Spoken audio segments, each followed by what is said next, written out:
parakeets, I believe. Bath. Hello, Laura. Hello, Nick. Laura. How do I sound? You sound like you. Well, it's because I'm using a landline today after right. the abuse that I suffered last night. Rightfully so, though, you know. Abuse? Someone's... You did. Me? What did I say?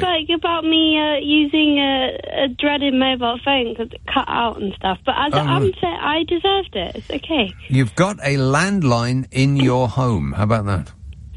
Did you not think I did? Well, it's very unusual. I don't have a landline. Apparently, well, I have. I don't own my home because I had too much avocado toast and I bought too many coffees. So I will never have a place of my own. Right. Oh well. Yeah. Never mind. Well, for starters, I'm sure I've said about this before on your programme. Please stop with the anti-pigeon agenda. They are wonderful animals, and they are native domestic animals to our country. They're British birds. Well, yeah, okay. Well, all right. You get a pass on pigeons, but not parakeets. No, well, this is the thing, you know, and as a left-wing almost vet, it's a real ethical conundrum for me because, Joe, being a vet is incredibly depressing sometimes. I bet. When we learnt about wildlife, and I was so excited because I love British wildlife, and they said, if you ever get an injured muntjac or an injured parakeet come into your veterinary surgery, straight away euthanasia, that's the law. Yeah. And a few years ago, actually, before I started my training, a friend of mine rescued an injured parakeet. And at the time, she didn't know that you're not supposed to interfere with them, let alone try to save them. Right. And the little B word bit my finger when we were trying to give it some food. The parakeet. Yeah, and they have a really sharp beak, like all those sort of parrot and I think citizen birds, I think is the word. Really, really sharp beaks. Yes. Well, they bully our native birds and they take over their areas, and I just am amazed that they're being allowed to do that. It's as though we've learned nothing from the grey squirrels. I mean, grey squirrels were allowed to proliferate, and those cute little red squirrels were driven out because they were smaller and less aggressive.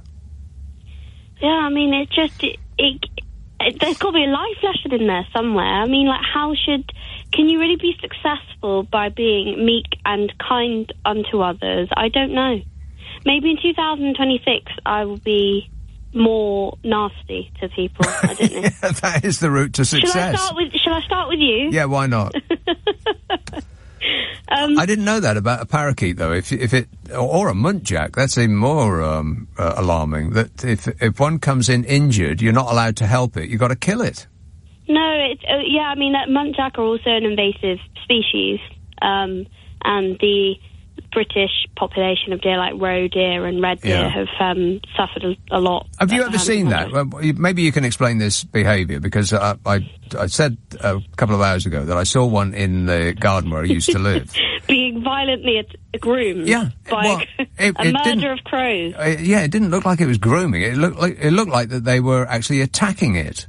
Well, I'll say this much. I spent a lot of time observing animals, and particularly larger animals, the ways in which they groom each other or scratch each other, they have to scratch quite violently hard for it to actually, I guess, scratch their itch. Like, if you've ever seen horses groom each other, it looks painful. They're like digging their incisors into each other, but like, you know, they got big, thick hides. They need that to like get that itch. So I think probably I would guess that that's what the...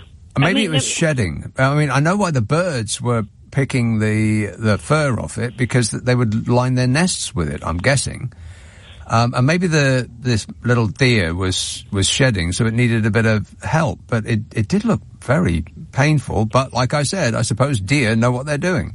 But maybe it just feels nice for the deer. A little scratch, yeah. Yeah. I mean, maybe they seem mostly unbothered until you try to interact with them, don't they, dear? Really, and then they buzz off. Yeah.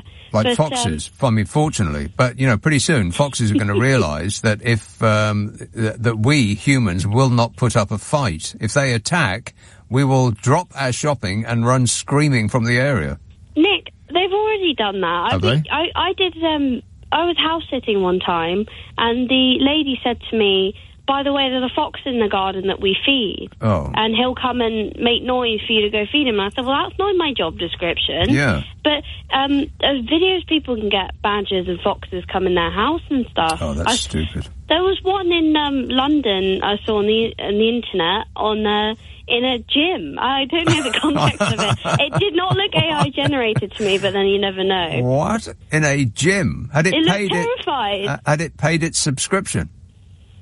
Well, I don't know. I mean, like, why would a fox need to go to a gym? Surely they want to conserve energy. You'd think that it would avoid things that smelled so very much of humans.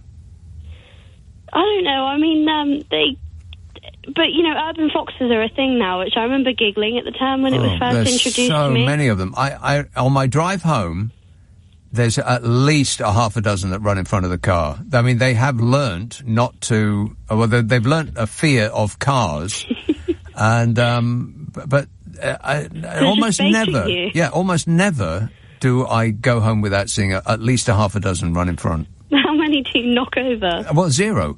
But even as near to it doesn't get any more central than where I'm sitting right now, and they're here. They're in Trafalgar Square. You're in Leicester Square, aren't you? Well, I'm in Leicester Square, but it's just down the road. I mean, it doesn't get more central to London than Trafalgar Square. Well, you're already losing it, Nick. And they're living here. And you're only 65. Is what I am saying, Laura. Gotta go. Thanks. 0345